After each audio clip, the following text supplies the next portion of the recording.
Hello everyone, welcome to Topper's Notes. Today is 24th of April and we are going to discuss the following articles. First article is new cooperative policy states suggest FDI age limit for board members. तो basically जो नई cooperative policy है उसके respect में एक article है जिसके अलग अलग डायमेंशंस हम डिटेल में डिस्कस करेंगे. Next the idea of free speech and India's plan to avoid vulnerability to the splinter net.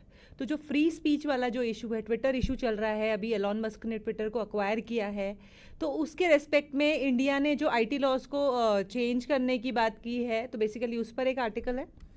Asthma drug blocks protein crucial to the replication of corona virus. तो basically asthma drug जो है एक वो basically क्या कर रहा है, कोविड-19 को प्रिवेंशन में, कोविड-19 के क्योर में बेसिकली एक सेम सा रोल प्ले कर रहा है, तो उसके रेस्पेक्ट में आर्टिकल है.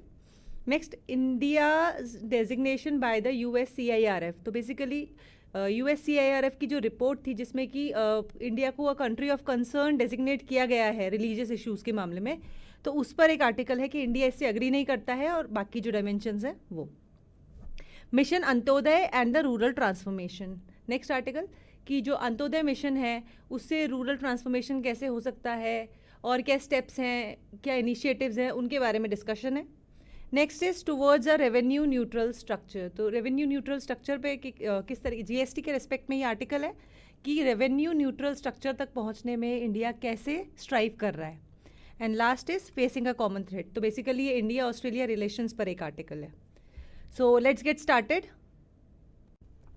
So the news is Mission Antyodaya should not fall by the wayside.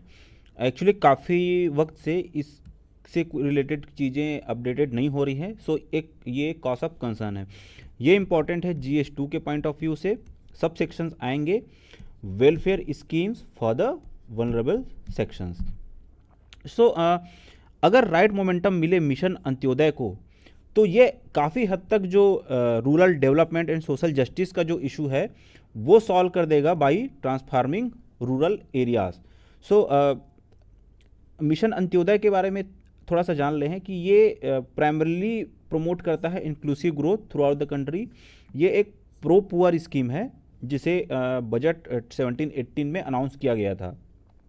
Primarily इसका एम था कि 1 करोड़ जो हाउस होल्ड्स हैं उनको पॉवर्टी से बाहर निकालना, जो कि काफ़ी minimum level living of standard जो जिनके थे उन 1 करोड़ पॉपुलेशंस को पॉवर्टी से बाहर निकालना, और लगभग 50,000 ग्राम पंचायत जो है उसको पॉवर्टी फ्री करना बाई 2019. अब इससे रिलेटेड जो डेवलपमेंट है वो उतने प्रोग्रेसिवली नहीं हो रही है. ये कॉज ऑफ कंसर्न है. तो मिशन अंत्योदय जो है उसकी जो नोडल मिनिस्ट्री है वो है ministry of Panchayati Raj and ministry of rural development. तो इसका जो अप्रोच है वो काफ़ी सिंपल है कि ऑप्टिमम यूज़ करना है रिसोर्सेज का with convergence of various other scheme जो इस वे में लिए गए हैं, जो कि डेवलपमेंट के लिए काम कर रहे हैं. उन सारी स्कीम्स को एक जगह ला के मिशन अंत्योदय में इंटीग्रेट करना ताकि डिप्रीवेशन ऑफ पॉवर्टी जैसे चीज़ों को एड्रेस किया जा सके और ग्राम पंचायत को एक हब बना सके वेरियस डेवलपमेंटल प्लान के को इम्प्लीमेंट करके. सो ये जो प्लानिंग प्रोसेस इसमें होता है वो एक एनुअल सर्वे के थ्रू किया जाता है जिसमें कि डेटास कलेक्ट किए जाते हैं जो कि 29 सब्जेक्ट्स में कैटेगराइज्ड हैं. अदर सेक्शंस से डेटा कलेक्ट किए जाते हैं और ये जो 29 सब्जेक्ट्स हैं ये 11th schedule of the constitution में भी मेंशन्ड है. सो ये इन कलेक्टिव सब्जेक्ट से डेटा इकट्ठा करके ये पता लगाया जाता है कि आखिर जो डेवलपमेंटल गैप्स हैं इन पर्टिकुलर ग्राम पंचायत में या जो भी लोकल बॉडीज़ है वहाँ, इन गैप्स को पता लगाया जाता है और उससे रिलेटेड फिर डेवलपमेंटल वर्क्स किए जाते हैं. अब ये चीज़ सोशल जस्टिस को एक तरह से प्रमोट करने के लिए ये किया जा रहा है सबसे पहले तो, क्योंकि वही इंक्लूसिव ग्रोथ और बॉटम अप अप्रोच जो गवर्नमेंट लेना चाहती है तभी ये लिया जा सकता है. सो इंडियन कॉन्स्टिट्यूशन जो है वो हर लोकल बॉडी को मैंडेट करती है कि वो एक प्लान प्रिपेयर करे और इम्प्लीमेंट करे regarding economic development and social justice, जो कि आर्टिकल 243G और 243W में भी मेंशन्ड है. अब इसके तहत कई मेजर्स पहले ही लिए गए हैं, जैसे कि जो ग्राम सभा है, ग्राम सभा को कॉन्स्टिट्यूट किया जाता है ताकि पीपल का जो पार्टिसिपेशन है, हर एक पर्सन आई मीन पीपल जो है उसका पार्टिसिपेशन इंश्योर किया जा सके। डिस्ट्रिक्ट प्लानिंग कमेटी का गठन किया जाता है ताकि बॉटम अप और स्पेशल डेवलपमेंट्स के प्लान को प्रिपेयर किया जा सके। स्टेट फाइनेंस कमीशन जो होता है वो इंश्योर करता है वर्टिकल एंड हॉरिजॉन्टल इक्विटी, और ये 1/3 रिजर्वेशन फॉर वुमेन को भी सिक्योर करता है इन लोकल लेवल। सो ये सारी चीज़ें हैं जो काफ़ी हद तक कोशिश करती है सोशल जस्टिस को प्रमोट करने के लिए। और जो SC/ST का जो रिप्रेजेंटेशन है, मोस्टली अगर रूरल एरियाज में आप देखेंगे और जो काफ़ी हद तक पिछड़े एरियाज है, वहाँ पे आपको SC/ST के जो पॉपुलेशंस है वो काफ़ी ज़्यादा मिलेंगे। तो उनके लिए भी रिजर्वेशन का प्रावधान है ताकि प्रमोट किया जा सके सोशल जस्टिस से रिलेटेड चीज़ें। इससे रिलेटेड जो डेटा पहली बार कलेक्ट किया करके प्रेजेंट किया गया था वो किया गया था 1920 में, और जो डेटा कलेक्ट किया गया था वो काफ़ी हद तक ये शो करता है इंफ्रास्ट्रक्चरल गैप, जो कि through out the country other जो पंचायत हैं वहाँ से जो डेटा है वो ये दिखाते हैं कि कितना गैप है आखिर इस पर्टिकुलर चीज़ें की अगर बात करें तो। क्योंकि जो डेटा निकल के आया है वो सिर्फ 2.67 लाख ग्राम पंचायत का निकल के आया है, जबकि टोटल अगर देखें तो 6.48 लाख विलेजेस हैं इन द कंट्री, जो कि 1.03 बिलियन पॉपुलेशन वहाँ पे रहती है। इस जो असेसमेंट में जो स्कोर है वो 90 से 100 के बीच में अगर रहता है तो उसको प्रॉपर टॉप का स्कोर माना जाता है। लेकिन इंडिया का कोई भी स्टेट का कोई भी ग्राम पंचायत इसमें नहीं आया, जबकि 1484 ग्राम पंचायत जो थे वो तो बॉटम ब्रैकेट में भी चले गए। लेकिन अगर वही स्कोर ब्रैकेट की बात करें 80 to 90 की, ये भी एक तरह का डिसेंट स्कोर है। इसमें जो 10 स्टेट और कोई भी यूटी इसमें अपीयर नहीं हो पाया। जो डेटास आए हैं from gram panchayat from our 18 states जिन्होंने रिपोर्ट किया है, वो सिर्फ 260 ग्राम पंचायत के आए हैं। टोटल कितने ग्राम पंचायत हैं throughout the country?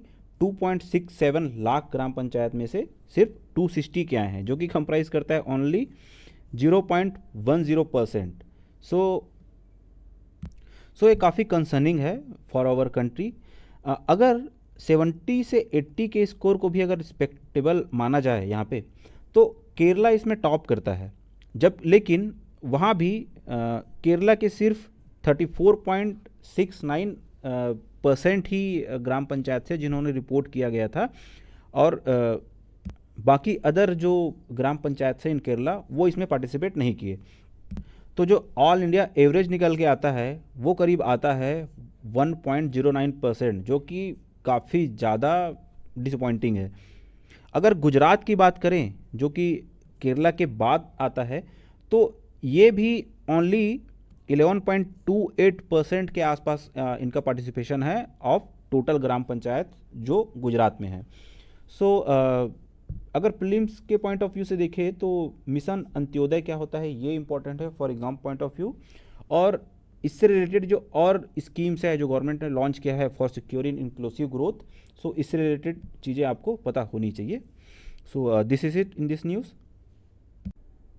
Next news है USCIRF के ऊपर कि उन्होंने इंडिया को क्या डेजिग्नेशन दिया है when it comes to religious freedom. ये इंपॉर्टेंट है GS 2 के पॉइंट ऑफ व्यू से। सब सेक्शंस इसमें आएंगे। Effect of policies of developed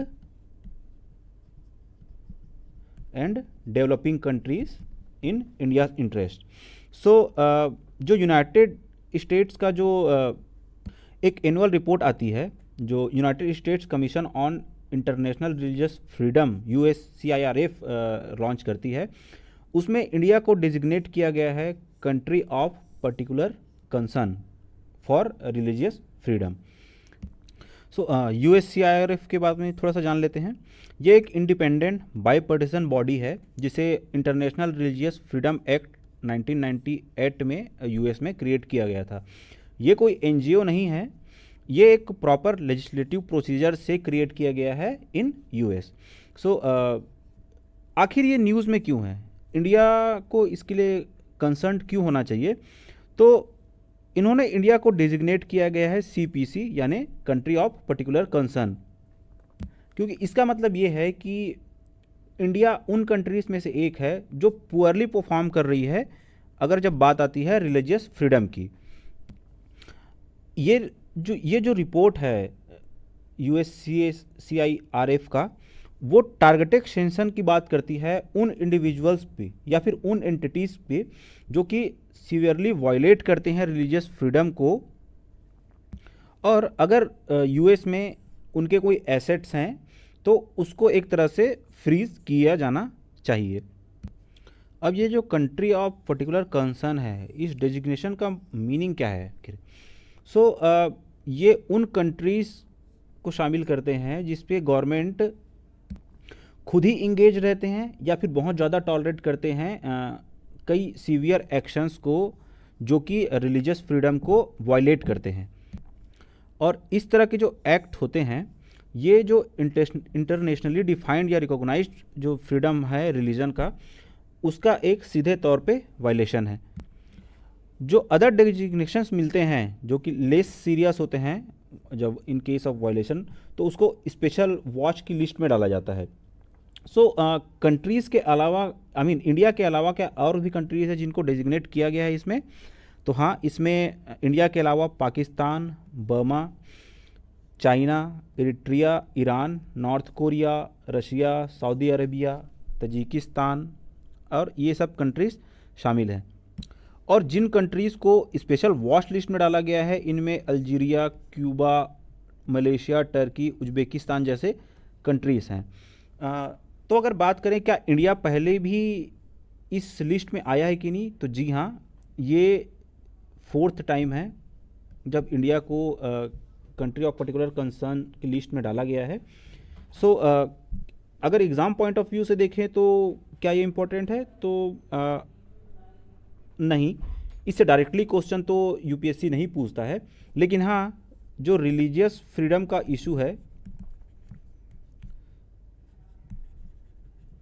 उससे रिलेटेड क्वेश्चन पूछ लिए जाते हैं, क्योंकि ये कॉन्स्टिट्यूशनल फंडामेंटल राइट है जो कॉन्स्टिट्यूशन में सीधे तौर पे मेंशन्ड है। तो रिलीजियस फ्रीडम से रिलेटेड जो आर्टिकल हैं वो आपको पता होने चाहिए। So this is it in this news. This news is regarding new corporate policy जिसकी रिसेंटली कॉन्फ्रेंस हुई है। स्टेट्स ने सजेस्ट किया है FDI फॉर कोऑपरेटिव सोसाइटीज़ और age limit for board members. ये इम्पॉर्टेंट है GS2 के पॉइंट ऑफ व्यू से, जिसमें role of NGOs, pressure groups etcetera आते हैं। So according to the ministry, लगभग 8.54 लाख कोऑपरेटिव्स हैं थ्रू आउट द कंट्री, जिसमें से 95,000 जो है वो प्राइमरीली एग्रीकल्चरल क्रेडिट सोसाइटीज़ हैं जो कि विलेज लेवल पे हैं, जो बोथ क्रेडिट और नॉन क्रेडिट का की फैसिलिटीज़ अवेलेबल कराती हैं। इन 95,000 में से ओनली 63,000 जो हैं वो ऑपरेशनल है। सो अगर कोऑपरेटिव्स की अगर बात करें इंडिया में, इंडिया हमेशा से ही एग्रीकल्चरल कंट्री रहा है जिन्होंने वर्ल्ड की लार्जेस्ट कोऑपरेटिव मूवमेंट को इस्टेब्लिश किया है। Cooperative dairies, sugar mills, spinning mills और अदर एग्रीकल्चरल जो इंटरप्राइजेज हैं, ये फाउंड किया गया है by pooling the resources of farmers. अगर डेयरी सेक्टर की बात करें तो यहाँ लगभग 1.94 लाख कोऑपरेटिव डेयरी ग्रुप्स हैं और लगभग 330 शुगर मिल के कंपनीज़ हैं जो कि एक से कोऑपरेटिव शुरू हुई थी। जो इन कोऑपरेटिव्स के द्वारा जो शुगर प्रोड्यूस किया जाता है वो लगभग 35% ऑफ टोटल शुगर प्रोडक्शन को अकाउंट करती है, जो कि काफ़ी इम्प्रेसिव है। अब ये जो कोऑपरेटिव्स हैं वो रूरल एंड अर्बन जो लोकेलिटीज़ हैं उन दोनों को ही कवर करते हैं, क्योंकि ये क्लियरेस्ट इलस्ट्रेशन है जो कि ग्रास रूट लेवल पे जो क्रेडिट फ्लो है उसको सिक्योर करती है और एग्रीकल्चरल क्रेडिट की जो सोसाइटीज़ हैं उसमें फार्मर्स के एसोसिएशन को भी एक्नॉलेज करती है। ये जो ऑर्गेनाइजेशंस हैं ये विलेजर्स की जो क्रेडिट नीड है उसको देखती है और रिक्वेस्ट करती है डिस्ट्रिक्ट सेंट्रल कोऑपरेटिव बैंक को, ताकि वो इन चीज़ों को फैसिलिटेट करा पाएँ। सो जो सजेशंस आए हैं वेरियस स्टेट से, तो उसकी बात कर लेते हैं। तो इसमें प्राइमरली ये सजेशन बार बार आई कि जो ये कोऑपरेटिव्स हैं यहाँ एफडीआई यानी कि फॉरेन डायरेक्ट इन्वेस्टमेंट को अलाउ किया जाना चाहिए, ताकि ये जो पीएसीएस है, प्राइमरली एग्रीकल्चरल कोऑपरेटिव सोसाइटीज़, इनका जो इंफ्रास्ट्रक्चर है वो इम्प्रूव किया जा सके। और जो बोर्ड मेंबर की जो एज लिमिट है उसको 70 ईयर्स के अराउंड रखा जाए, फिक्स किया जाए, उससे ज़्यादा के एज के लोगों को अलाउ नहीं किया जाएगा। ये दो मेजर सजेशंस थे जो कि उसमें पुट डाउन किए गए, क्योंकि एफडीआई जो है वो ड्राइव कर सकता है expansion of cooperative infrastructure across the whole state and the country. क्योंकि अगर एग्रीकल्चरल इंफ्रास्ट्रक्चर की बात करें तो उसमें सबसे ज़्यादा इंपॉर्टेंस रखता है कोल्ड चेन फैसिलिटीज़, जो कि स्टोरेज, ट्रांसपोर्टेशन और preservation of fruits and vegetables के लिए बहुत इंपॉर्टेंट है, as well as for dairy product. और अगर एफडीआई इस पर्टिकुलर चीज़ में अलाउ होती है तो ये सबसे पहले जो बेसिक इंफ्रास्ट्रक्चर की नीड है वो सबसे पहले पूरी होगी। So it is quite a good input by the states. कुछ और भी सजेशंस आए हैं, जैसे यूपी से सजेशंस आया था कि जो पीएसीएस के लिए लैंड अवेलेबल हैं उनको लेवरेज किया जाना चाहिए एक्सपांड करने के लिए, और उसके लिए प्रमोट भी किया जाना चाहिए। बिहार के जो बिहार के जो ऑफिशियल्स हैं उन्होंने सजेस्ट किया कि ये जो पीएसीएस हैं उनको एक बेटर मार्केट लिंकेज मिलना चाहिए अंडर द सहाकार से बाजार, यानी कि कोऑपरेटिव टू मार्केट के थीम के तहत। इसमें एक और सजेशन ये आया कि इसमें इलेक्ट्रॉनिक वोटिंग होनी चाहिए for the implementation of cooperative societies, जिसमें स्टोरेज फैसिलिटीज़ को अवेलेबल कराने के लिए प्राइवेट जो प्लेयर्स हैं ई कॉमर्स में लाइक अमेजन, इनको भी लीज पे दिया जाना चाहिए इस टाइप की जो स्टोरेज फैसिलिटी है, ताकि इस पे एक क्रेडिट बूस्ट मिल पाए। सो अगर एग्ज़ाम पॉइंट ऑफ व्यू से यहाँ पे देखें तो जो कोऑपरेटिव्स हैं इंडिया में उसके बारे में आइडिया होना चाहिए, और एफडीआई और एज लिमिट की जो बात चल रही है इससे रिलेटेड स्टेटमेंट बेस्ड क्वेश्चन पूछे जा सकते हैं। एंड पीएसीएस क्या है, जो प्राइमरली एग्रीकल्चर कोऑपरेटिव सोसाइटीज़ हैं, इसके बारे में भी थोड़ा सा पता होना चाहिए। So this is it in this news. So this news is regarding idea of free speech and India's plan to avoid vulnerability to splinter net। ये स्प्लिंटर नेट काफ़ी एक नया सा टर्म लग रहा होगा, इसके बारे में देखेंगे। ये इम्पॉर्टेंट है GS 1 के पॉइंट ऑफ व्यू से। सब सेक्शंस आएंगे effect of globalisation in Indian society. So ये जो टर्म है स्प्लिंटर नेट, इसका बेसिक सा मतलब ये है कि वेरियस सोशल मीडिया प्लेटफॉर्म पे जब डिफरेंट कंट्रीज पे से डिफरेंट रेगुलेशंस लगाए जाते हैं, कंटेंट को फिल्टर आउट किया जाता है, कहीं पे कई कंटेंट काफ़ी एग्रेसिवली पेश किया जाता है। सो इस तरह का जो डिवाइडेड ओपिनियन होता है अलग अलग कंट्रीज़ में, वो स्प्लिंटर नेट कहलाता है।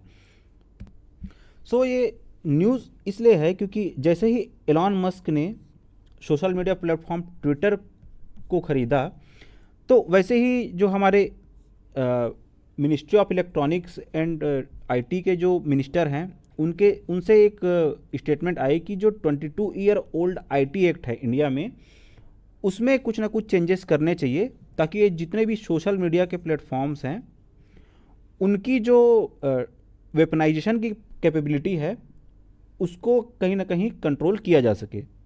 सो ये किस तरह से वेपनाइज किया जा सकता है, इसके लिए वेरियस डिबेट्स हुए हैं जिस पे अलग अलग ओपिनियंस आते हैं, लेकिन इंडिया जैसी कंट्रीज़ में जहाँ पे काफ़ी डिवाइडेड ओपिनियंस होते हैं, ये काफ़ी हद तक एक वेपन की तरह यूज़ किया जा सकता है।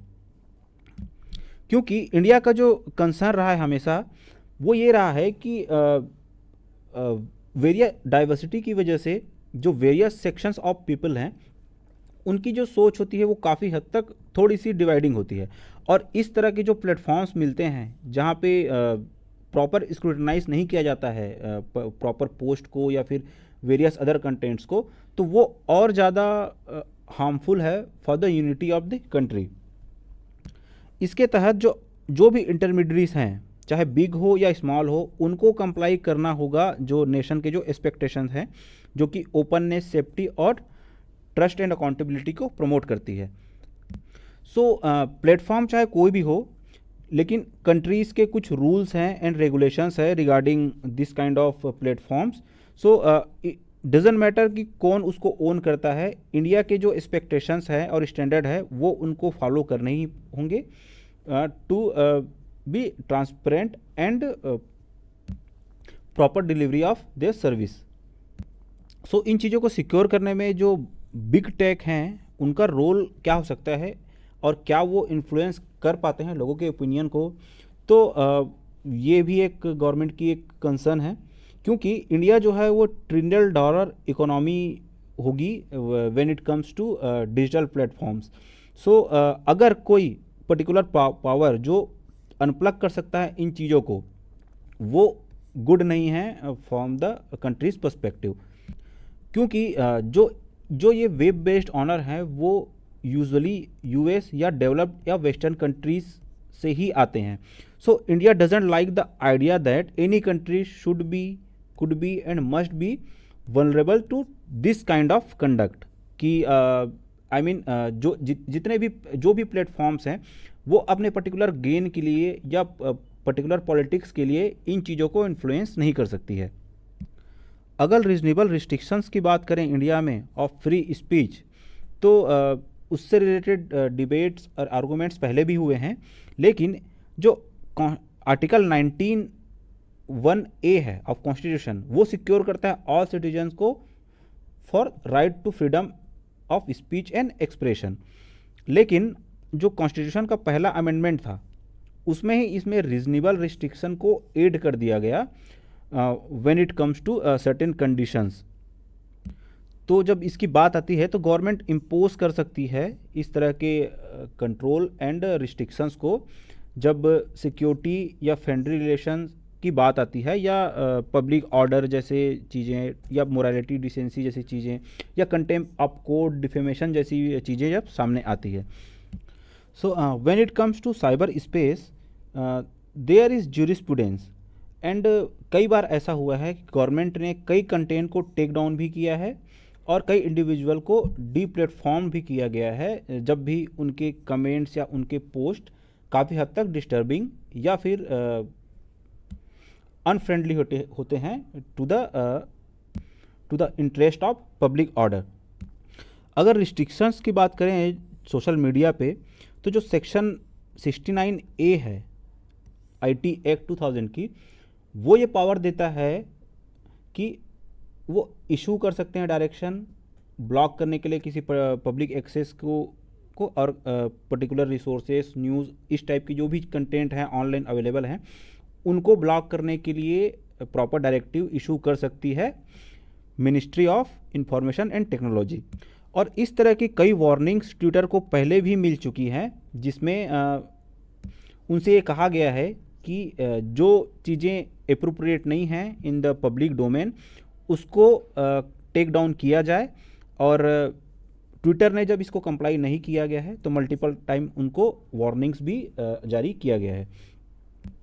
सो जो कॉन्सेप्ट है मैक्सिमलिस्टिक आइडिया ऑफ फ्री स्पीच, वो ये एक सिंपल सा कॉन्सेप्ट है जिसमें ये कहा जाता है कि कोई भी प्लेटफॉर्म हो, डजेंट मैटर कि वो ट्विटर हो, फेसबुक हो या अदर कोई भी और अदर प्लेटफॉर्म हो, वहाँ पे लोगों को पूरी तरह की फ्रीडम होनी चाहिए कि वो कुछ भी अपने वे में चीज़ों को प्रेजेंट करें, चाहे वो कई सर्टेन सेक्शन ऑफ लोगों को अफेंड करती है या सर्टेन सेक्शन ऑफ लोगों को प्रमोट करती है। सो इस टाइप की जो मैक्सिमलिस्ट अप्रोच है वो जो ट्विटर के रिसेंट ऑनर है एलॉन मस्क वो प्रमोट करना चाहते हैं। बट जो ज्यूरिसडिक्शन है थ्रू आउट द वर्ल्ड वो इसको इस वे में नहीं देखती हैं, बिकॉज हर कंट्री की अपनी एक पॉलिटिकल नीड और पॉलिटिकल आइडियोलॉजीज होती है जिसमें ये मैक्सिमलिस्टिक अप्रोच काम नहीं करती है। सो एग्ज़ाम पॉइंट ऑफ व्यू से अगर हम यहाँ पे देखें तो ministry of electronics and information technology जिसने जो IT एक्ट जो इसके अंदर आता है ये इम्पोर्टेंट हो जाता है। जो 69 ए सेक्शन है आईटी एक्ट 2000 का, ये भी इम्पॉर्टेंट है। और जो आर्टिकल 19 के अंदर जितने भी राइट्स, फंडामेंटल राइट्स मिलते हैं सिटीजन्स को, वो उसके बारे में पता होना चाहिए। एंड जो वेपनाइजेशन की जो टेक्निक चलती है throughout the world in social media, इसके बारे में थोड़ी अवेयरनेस होनी चाहिए। So this is all in this news. So ये न्यूज़ है regarding asthma drug which blocks protein crucial to replicate corona virus. Indian Institute of Science ने जो है ये एक नई स्टडी पब्लिश की है, जिसमें ये सामने आया है कि अस्थमा के लिए एक ड्रग यूज़ किया जाता था जिसका नाम है montelukast. I hope I am pronouncing it right. So इसमें ऐसा पाया गया है कि ये जो पर्टिकुलर ड्रग है वो उस प्रोटीन को ब्लॉक करती है कोविड को, जो उसको सेल को रिप्लिकेट करने में हेल्प करते हैं। और ये काफ़ी इम्पॉर्टेंट है अगर रिसेंट सिनारियो में अगर देखें तो, क्योंकि जो पिल्स आ रही हैं कोविड की वो काफ़ी हद तक महंगी हैं, और अगर अस्थमा के ड्रग को थोड़ा सा अगर ट्विक करके इसके ऊपर पिल्स बना लिया जाए तो वो काफ़ी इकोनॉमिकल भी होंगे एंड काफ़ी रीच में भी होंगे हर किसी के। So this is important for GS3। सब सेक्शंस आएंगे achievements of Indians in S&T, science and technology. So ये जो ड्रग है ये वाइडली यूज़ किया जाता है फॉर अस्थमा एलर्जी, लेकिन अगर ये SARS-CoV-2 जिसको कोविड-19 वायरस बोला जाता है, इसके अगर प्रोटीन को अगर ब्लॉक कर सकता है तो ये एक बेंचमार्क अचीवमेंट होगा फ्रॉम द इंडियन साइंटिस्ट। इस ड्रग के बारे में जान लेते हैं। तो ये जो ड्रग है ये एक ओरल ट्रीटमेंट के दौरान दिया जाता है, जो कि एड्रेस करता है ब्रीदिंग, चेस्ट टाइटनेस और कफिंग जैसे प्रॉब्लम को, जो कि होता है मोस्टली ड्यूरिंग अस्थमा। ये जो ब्रीदिंग की डिफ़िकल्टीज़ है ड्यूरिंग एक्सरसाइज उसको भी प्रिवेंट करती है। अब सबसे अच्छी बात यह है कि ये रेडली अवेलेबल भी है एज ए टेबलेट और सिरप, जिस फॉर्म में आप लेना चाहें। अब जो क्लिनिशियंस थे वो पहले से ही इसको फॉर ट्रीटमेंट ऑफ कोविड-19 के लिए ले रहे थे पहले से ही, लेकिन अब क्योंकि ये स्टडी सामने आ गई है कि इसमें एंटीवायरल प्रॉपर्टी भी होती है, सो ये काफ़ी हद तक अब रीचेबल होगा बाय द मास पीपल। सो ये जो एंटीवायरल एक्टिविटीज़ होती है इसके पीछे की अगर साइंस हम देखें तो जैसे ही कोई वायरस ह्यूमन सेल को अफेक्ट करता है, लाइक कोरोना वायरस, तो वो एक प्रोटीन रिलीज़ करता है NSP1। जब भी कोई कोविड से इन्फेक्ट होता है NSP1 नाम की एक प्रोटीन रिलीज़ होती है, जो कि इम्पॉर्टेंट होता है इसके रिप्लिकेशंस के लिए, यानी मल्टीप्लिसिटी जो होती जाती है, बढ़ती जाती है, उसके लिए ये NSP1 जो प्रोटीन है ये इम्पॉर्टेंट होता है। और ये जो प्रोटीन होती है वो बाइंड करती है राइबोसोम से। अब राइबोसोम ही वो कंपोनेंट होता है इन अवर ब्लड एंड बॉडी, जो कि प्रोटीन मेकिंग मशीनरी को है वो प्रॉपर वे में फंक्शन करता है। सो जैसे ही ये ब्लॉक होगा तो ये जो वायरस है वो सिंथेसाइज नहीं कर पाएगा प्रोटीन को, और इस तरह से वो उसकी जो इन्फेक्शन कैपेबिलिटी है वो भी कम हो जाएगी और रिप्लिकेट फर्दर नहीं कर पाएगा। सो अगर डायरेक्टली अगर NSP1 प्रोटीन को अगर टारगेट किया जाता है तो ये रिड्यूस कर देगा बहुत हद तक डैमेज जो कि इस वायरस के द्वारा होता रहा है। रिसर्चर्स ने ये पाया है कि ये जो मेडिसिन है ये स्ट्रांगली बाइंड कर जाता है NSP1 प्रोटीन को, जो इसके एक्सेस टू राइबोसोम को ब्लॉक कर देता है काफ़ी हद तक, और इस ब्लॉकेज की वजह से फर्दर जो इन्फेक्शन होना होता है वो काफ़ी हद तक मिनिमाइज हो जाता है। सो ये जो ड्रग है इसको आखिर आइडेंटिफाई कैसे किया गया, क्योंकि सिमिलर कई ड्रग और अवेलेबल हैं मार्केट में। तो जो रिसर्चर्स थे उन्होंने लगभग 1600 ड्रग्स जो कि ऑलरेडी अप्रूव्ड है उनको एक तरह से स्क्रीनिंग के तौर पे लिया। इसमें से रिसर्चर्स ने शॉर्ट लिस्ट किए कुछ ही ड्रग्स जो कि NSP1 से बाइंड कर रहे थे। उनमें से जो 2 फाइनलाइज्ड हुए वो थे मोंटेलुकैस्ट एंड सेक्विनावीर मोन्टक्यूलास्ट, जो कि अभी पाया गया है कि NSP1 प्रोटीन को कम्प्लीटली बाइंड करता है। सो इस रिसर्च में पाया गया कि ओनली जो मोन्टक्यूलास्ट है, ये जो ड्रग है, यही प्रॉपर वे में इसको ब्लॉक करके प्रोटीन सिंथेसिस को रोकता है और पॉसिबली ये पूरी तरह से जो इन्फेक्शन है उसको ख़त्म कर देगा। सो एग्ज़ाम पॉइंट ऑफ व्यू से अगर हम देखें तो यहाँ पे ये जो ड्रग है पर्टिकुलरली मोन्टक्यूलास्ट, जो कि अस्थमा के लिए यूज़ किया जाता है, ये इंपॉर्टेंट है। एंटीवायरल जो एक्टिविटी होती है इन ह्यूमन बॉडी, इसके बारे में थोड़ा सा पता होना चाहिए। और अब क्योंकि NSP1 प्रोटीन जो कि न्यूज़ में आ गया है विच इज़ रिलेटेड टू कोविड-19, तो ये भी इंपॉर्टेंट हो जाता है। और राइबोसोम क्या होता है इन आवर बॉडी एंड इसके फंक्शंस क्या होते हैं, इसके बारे में थोड़ी सी अवेयरनेस होनी चाहिए। So that's all in this news. Towards a revenue neutral structure, तो लास्ट ईयर सितंबर में GST काउंसिल ने क्या किया था, एक ग्रुप ऑफ मिनिस्टर्स को काम दिया था कि वो जो रेट रैशनलाइजेशन का इशू है कि रेट को किस तरीके से रैशनलाइज किया जा सके, उस इशू में देखे और जो प्रॉब्लम्स हैं उनको एड्रेस करे। तो जो ग्रुप ऑफ मिनिस्टर्स था, जो कि कर्नाटका CM द्वारा हेडेड था, बेसिकली चेयर किया गया था, was also expected to examine the issue of inverted duty structure and review of the list of goods that were exempted from the tax। तो कुछ गुड्स पर GST नहीं लगता है, तो बेसिकली इन्होंने ये भी रिव्यू किया कि जो इन्वर्टेड ड्यूटी स्ट्रक्चर है उसका इशू क्या है, इसको एग्जामिन किया। उसके अलावा जो गुड्स GST के दायरे में नहीं आते हैं उनको भी रिव्यू किया। Alright, why was the committee establish, तो बेसिकली जो कमिटी इस्टेब्लिश करने के पीछे रैशनल था वो बेसिकली क्या था कि टैक्स बेस बढ़ाना है, ज़्यादा आइटम्स को GST के दायरे में लाना है ताकि इंडिया का टैक्स बेस बढ़ सके और रेवेन्यूज़ को बूस्ट किया जा सके। Moving on to the next slide, higher collections still short of expectations. तो बेसिकली आपको पता है कि जो GST कलेक्शंस है वो काफ़ी इंप्रूव हुए हैं। GST कलेक्शंस अभी तक के ऑल टाइम हाई पे चल रहे थे, मार्च में 1.42 लाख करोड़ पे, लेकिन फिर भी जो एक्सपेक्टेशन थी GST कलेक्शन की वो फुलफिल नहीं हो पाई है और इसकी वजह से सेंट्रल और स्टेट लेवल्स, दोनों लेवल्स पर फिस्कल इम्प्लीकेशंस हुए हैं।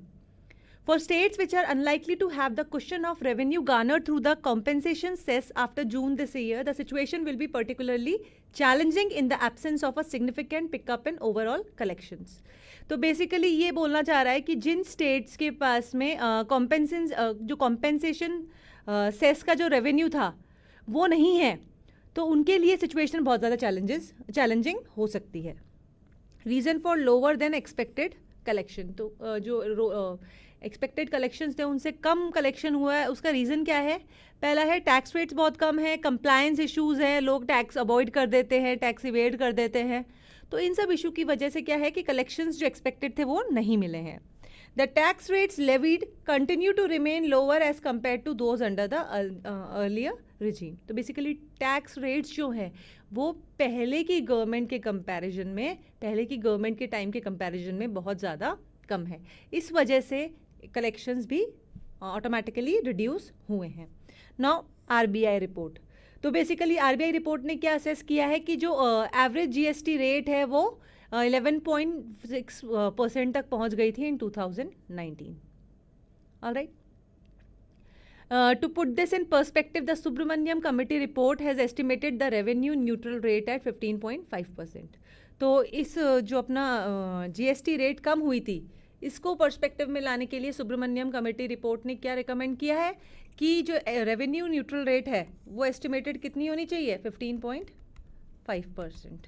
ऑलराइट, ना what is the current rate structure? तो बेसिकली जीरो रेट होता है, कई आइटम्स पे टैक्स नहीं लगता है। Special rates for diamonds and jewellery, तो लग्जरी आइटम्स पे स्पेशल रेट्स लगती है।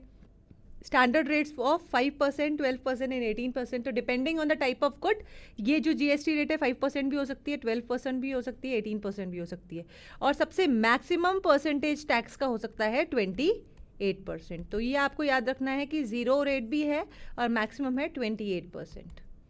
Now, what are the suggestions to simplify rate structure and achieve revenue neutrality? तो क्या मतलब रेट स्ट्रक्चर को कैसे सिंप्लीफाई किया जा सकता है, रेवेन्यू न्यूट्रलिटी कैसे अचीव की जा सकती है? तो बेसिकली इसमें क्या क्या होता है कि अगर reducing the exemptions given to merging the 12% and 18% slabs to raising the 5% slab to 8%। तो बेसिकली ये बोलना चाह रहा है कि 12 और 18% वाली जो स्लैब है इसको मर्ज कर दिया जाए, इनके बीच का एक मिडिल वे निकाल लिया जाए, एक मिडिल रेट निकाल ली जाए, और 5% जो टैक्स लग रहा है उसको इंक्रीज कर 8% तक पहुंचा दिया जाए। ऑलराइट, तो इससे क्या होगा कि रेट स्ट्रक्चर सिंप्लीफाई हो जाएगा, इतनी सारी परसेंटेज, इतनी सारी रेट्स नहीं रहेंगी, और उसके अलावा क्या होगा कि रेवेन्यू न्यूट्रलिटी भी अचीव होने में मदद मिलेगी। Aligning the rates to pre-GST level should be guided by the objective of streamlining the multiple rate structure, reducing slabs. तो जो रेट्स हैं, करंट रेट्स, अगर उनको प्री जीएसटी लेवल्स के साथ में अलाइन करने के लिए मल्टीपल रेट स्ट्रक्चर को स्ट्रीमलाइन करना बहुत ज़रूरी है, और इतनी सारी जो परसेंटेज हैं, इतनी सारी जो स्लैब्स हैं, इनको रिड्यूस करना बहुत ज़रूरी है। Next is group of ministers. अब ग्रुप ऑफ मिनिस्टर्स होते क्या है, अभी हमने पढ़ा कॉन्टेक्स्ट में कि ग्रुप ऑफ मिनिस्टर्स को ये टास्क असाइन किया गया था कि वो रेवेन्यू न्यूट्रल स्ट्रक्चर के लिए कोई रास्ता निकाले। तो group of ministers time to time constitute किए जाते हैं ताकि कोई पर्टिकुलर इशू को एड्रेस किया जा सके, उसमें इन्वेस्टिगेशन की जा सके। These are ad hoc bodies या temporary bodies which give recommendations to the cabinet on certain emergent issues and critical problem areas. ये permanent नहीं होती है, जब requirement होती हैं तब इन bodies को बनाया जाता है, और जब problem areas हैं उनको address करने में ये help करते हैं। Ministers heading the concerned ministries are inducted into relevant group of ministers, and when the advice is crystallized, they are disbanded. तो जब ये ग्रुप ऑफ मिनिस्टर्स हैं, ये किसी पर्टिकुलर इशू को एड्रेस करते हैं, उस पर ये एडवाइस दे चुके होते हैं, तो उसके बाद में ये डिसकंटिन्यू हो जाते हैं। और कुछ एक एम्पावर्ड ग्रुप ऑफ मिनिस्टर्स एक टर्म होती है, तो ये वो ग्रुप ऑफ मिनिस्टर्स होते हैं जिनको कैबिनेट के बिहाफ पर डिसीजन मेकिंग पावर मिलती है। ऑलराइट, तो empowered group of ministers. But with time, the constitution of large number of GOMs has resulted in many GOMs not being able to meet regularly to complete their work, leading to significant delays on many major issues. लेकिन problem क्या आती है कि कई बार क्या होता है ना कि इतने सारे ग्रुप ऑफ मिनिस्टर्स बन जाते हैं कि वो रेगुलर नहीं मिल पाते हैं, ठीक है, और उसके अलावा वो रेगुलर नहीं मिलेंगे तो डिसीजन मेकिंग नहीं होगी और ये एडवाइस नहीं दी जाएगी, तो जिसकी वजह से मेजर इश्यूज़ पर बहुत ज़्यादा डिले हो जाता है। ऑलराइट, इसी वजह से 2014 में ग्रुप ऑफ मिनिस्टर्स और एम्पावर्ड ग्रुप ऑफ मिनिस्टर्स को डिसकंटिन्यू कर दिया गया था, अबॉलिश कर दिया गया था। फिर 2015 में फिर से 16 इनफॉर्मल ग्रुप ऑफ मिनिस्टर्स बनाए गए थे ताकि कंट्री के मेजर इश्यूज़ को एड्रेस किया जा सके। तो ग्रुप ऑफ मिनिस्टर्स एक इम्पॉर्टेंट टर्म है, वो आपको पढ़नी है। उसके अलावा हमने पढ़ा कि रेवेन्यू न्यूट्रलिटी कैसे अचीव की जा सकती है, क्या क्या स्टेप्स हैं, स्लैब्स को कम करना या फिर जो एग्जिस्टिंग रेट है उसको थोड़ा बढ़ाना। तो ये बहुत इंपॉर्टेंट डायमेंशंस इस आर्टिकल की है। Now moving on to the next article. Next article is facing a common threat. तो बेसिकली इसका कॉन्टेक्स्ट क्या है कि वेस्टर्न और मीडिया अटेंशन में be focused on the conflict between Russia and Ukraine, but countries have not taken their eye off the Indo-Pacific where there is clear evidence of the changing world order. अभी जो world का attention है वो Ukraine Russia conflict पे है, लेकिन फिर भी इंडो पैसिफिक रीजन जो है वो मेजर एरिया रहता है जिस पर कि वर्ल्ड की कंट्रीज़ का मेजर फोकस है। और ये कैसे पता चलता है, क्योंकि अभी हाल में ही India Australia economic cooperation and trade agreement ECTA sign किया है for goods and services. Alright, now recalibration of strategic and long term interests. तो ये जो इंडिया ऑस्ट्रेलिया ECTA साइन किया गया है, it is a concrete example of bilateral faith in common values and understanding of threats and goals. तो ये दोनों countries का कमिटमेंट दिखाता है कि उनकी कॉमन वैल्यूज़ कितनी, वो अपनी कॉमन वैल्यूज़ के लिए कितना कमिटेड हैं। उसके अलावा वो उस इंडो पैसिफिक रीजन की थ्रेट्स और गोल्स को प्रॉपरली अंडरस्टैंड करते हैं, समझते हैं। Alright, Russia-Ukraine conflict has shown how cyber threat actors, both state and non-state, have become significant players in hybrid and unrestricted warfare. तो ये जो कॉन्फ्लिक्ट है इसने दिखाया है कि किस तरीके से जो स्टेट और नॉन स्टेट एक्टर्स हैं साइबर थ्रेट वाले, वो बहुत ज़्यादा इंपॉर्टेंट प्लेयर्स हो गए हैं in the hybrid and unrestricted warfare, क्योंकि साइबर स्पेस इज़ अनरिस्ट्रिक्टेड, इसका बहुत बड़ा एरिया है, इसका एंड ही कहीं नहीं होता है। तो बेसिकली इसमें जो साइबर थ्रेट एक्टर्स है वो बहुत इंपॉर्टेंट हो जाते हैं। Both countries have let loose malicious elements in the information and operational space, while non-state actors like hacktivist group Anonymous claim to have caused significant damage to Russian and Belarusian financial and military structure. तो ये बोला जा रहा है कि बहुत सारे ऐसे हैकर्स होते हैं, ऐसे ग्रुप्स होते हैं जो कि क्या करते हैं कि किसी भी कंट्री के फिनेंशियल मिलिट्री इंफ्रास्ट्रक्चर या फिर किसी और पर्टिकुलर इंफ्रास्ट्रक्चर को डैमेज कर सकते हैं. चाइना पे ये एक्यूजिशन लगाया गया है, चाइना को इसके लिए एक्यूज़ किया गया है कि वो उसके पास बहुत सारे साइबर वेपन्स हैं और ये अभी भी इंटेलेक्चुअल प्रॉपर्टी की थेफ्ट, उसके अलावा स्पाइंग, उसके अलावा जो दूसरी कंट्रीज़ के इंटरनेट सोर्सेज हैं इनका डिस्ट्रक्शन, ऐसी तरह की एक्टिविटीज़ चाइना कैरी आउट कर रहा है. तो चाइना को पर इस तरीके का एक्यूजिशन किया जाता है. इंडिया और ऑस्ट्रेलिया जो हैं they have been the target of several such campaigns. तो इंडिया और ऑस्ट्रेलिया पे बहुत ज़्यादा साइबर थ्रेट के हमले होते हैं और by the so called advance persistent threat groups. तो APT ग्रुप्स होते हैं बेसिकली जो कि साइबर अटैक्स कैरी आउट करते हैं. तो इंडिया और ऑस्ट्रेलिया बहुत ज़्यादा प्रोन है और ऐसे कहा जाता है कि most of these attacks are sponsored by China और यानी कि जो सेंटर्स हैं ये चाइना में होते हैं. New cyber framework. तो ये जो ECTAS के अंतर्गत क्या है कि है ना एक 5-year प्लान इंक्लूड किया गया है जो कि डिजिटल इकोनॉमी, साइबर सिक्योरिटी और जो क्रिटिकल और इमर्जिंग टेक्नोलॉजीज़ हैं उन पर काम करेगा. It is supported by 9.7 million fund for bilateral research to improve regional cyber resilience. तो इसको सपोर्ट किया गया है 9.7 मिलियन फंड, एक 9.7 मिलियन डॉलर्स का फंड द्वारा इसको सपोर्ट किया गया है. तो जो कि क्या करेगा कि वो रिसर्च एंड डेवलपमेंट करेगा to improve regional cyber resilience. उसके अलावा दूसरे इनिशिएटिव्स क्या हैं? Annual cyber policy dialogue, new joint working group on cyber security cooperation, joint working group on ICTs, ये सबको इस्टेब्लिश किया गया है. उसके अलावा एक एनुअली क्या किया जाएगा? India Australia foreign ministers cyber framework dialogue भी होगा annually. Alright. India will now be included in a core Australian initiative called the international cyber engagement strategy. तो ये ऑस्ट्रेलियन इनिशिएटिव है जो कि 2017 में स्टार्ट किया गया था ताकि कैपेसिटी बिल्डिंग हो सके इन इंडोनेशिया, सिंगापुर, थाईलैंड और इस तरह की एक्टिविटीज़ मलेशिया, वियतनाम और कंबोडिया में भी स्पॉन्सर की जा सके. लेकिन ये ऑस्ट्रेलियन इनिशिएटिव है. ऑलराइट. 2021 में ऑस्ट्रेलिया ने क्या किया था? क्रिटिकल टेक्नोलॉजीज़ को भी इस इनिशिएटिव में इंक्लूड किया जो कि इंडिया और क्वाड के साथ जो पार्टनरशिप है ऑस्ट्रेलिया की उसके लिए बहुत ज़्यादा वाइटल है. Alright. Now what are the Australian advancements? तो Australian cyber security centre, Australia ने क्या क्या इनिशिएटिव्स लिए? तो उसमें से पहला है ऑस्ट्रेलियन साइबर सिक्योरिटी सेंटर.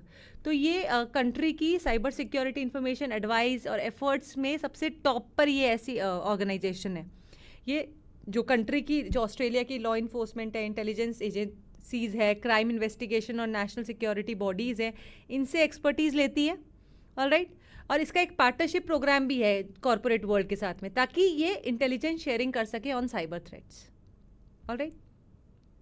ऑससाइब क्या है? बेसिकली क्या करता है? ये एक internationally competitive domestic cyber security industry establish करने के लिए थ्राइव करता है. ऑलराइट. अब इंडिया की कैपेबिलिटीज़ की बात करें तो इंडिया ने एक नेशनल साइबर सिक्योरिटी कोऑर्डिनेटर, एक national computer emergency response team CERT in a national critical information infrastructure protection agency NCIIPC, ये ऑर्गेनाइजेशंस को सेटअप किया है. It has also made appropriate amendments to the information technology acts and rules to enhance its cyber security posture. तो जो information IT act है उस IT act और IT rules में इसने काफ़ी चेंजेस किए हैं ताकि साइबर सिक्योरिटी के डायमेंशन को भी इंक्लूड किया जा सके. और इन इनिशिएटिव्स के कारण ही इंडिया का जो रैंक है वो ग्लोबल साइबर सिक्योरिटी इंडेक्स में किस पे आ गया? 10th नंबर पे आ गया फ्रॉम जस्ट 47. ऑलराइट. फरवरी 2022 में क्या हुआ कि इंडिया और ऑस्ट्रेलिया के फॉरेन मिनिस्टर्स ने cyber governance, cyber security, capacity building, innovation, digital economy, इन सब पर कोऑपरेट करने की आपस में बात की. और इसी के अंतर्गत एक joint centre for excellence for critical and emerging technology policy वो सेटअप किया जाएगा in Bengaluru. Now what is India Australia ECTA जो हमने पढ़ा अभी, India Australia economic cooperation and trade agreement, ये आखिर है क्या? तो इसमें क्या है, it covers almost all the tariff lines dealt in by India and Australia respectively. तो जितनी भी टैरिफ लाइंस है, जो टैक्सेस लगते हैं, टैरिफ्स लगते हैं, तो वो इंडिया और ऑस्ट्रेलिया के रेस्पेक्ट में कवर करेगा ये। India will benefit from the preferential market access provided by Australia on 100% of its tariff lines. तो इंडिया को एक preferential market access मिलेगा ऑस्ट्रेलिया का, ऑलराइट। इसके अलावा इंडिया भी ऑस्ट्रेलिया को अपने मार्केट का प्रेफरेंशियल एक्सेस देगी on over 70% of its tariff line. Australia 100% दे रहा है और इंडिया देगा 70%। इस एग्रीमेंट के अंदर इंडियन ग्रेजुएट जो हैं स्टेम, साइंस, टेक्नोलॉजी, इंजीनियरिंग और मैथमेटिक्स के, उन्हें पोस्ट स्टडी वर्क वीज़ाज भी एक्सटेंड किए जाएंगे। It will provide zero duty access to 96% of India's exports to Australia and will give about 85% of Australia's exports zero duty access to the Indian market. तो ये India जो Australia को materials export करता है उस पर जीरो ड्यूटी एक्सेस देगा, उसके 96% मटेरियल पर, जबकि 85% of Australia's exports zero duty access in the Indian market. तो जो ऑस्ट्रेलिया से इंपोर्ट करता है इंडिया, उस पर 85% मटेरियल पर जीरो ड्यूटी एक्सेस प्रोवाइड करेगा। It will boost bilateral trade in goods and services to $45 to 50 billion over the 5 years।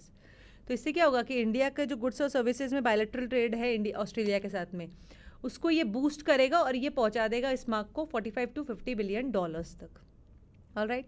And it will also generate 1 million jobs in India according to a government estimate. तो basically ये भी कहा जाता है कि अगर ऐसा ये सक्सेसफुल हो जाता है तो इससे इंडिया में 1 million जॉब्स यानी 10 लाख जॉब्स भी बनेंगी, alright. So this is all about India Australia ECTA। Cyber security में क्या कॉपरेशंस हैं, इंडिया में क्या इनिशिएटिव्स हैं, ऑस्ट्रेलिया में क्या इनिशिएटिव्स हैं, वो सब हमने डिस्कस किए।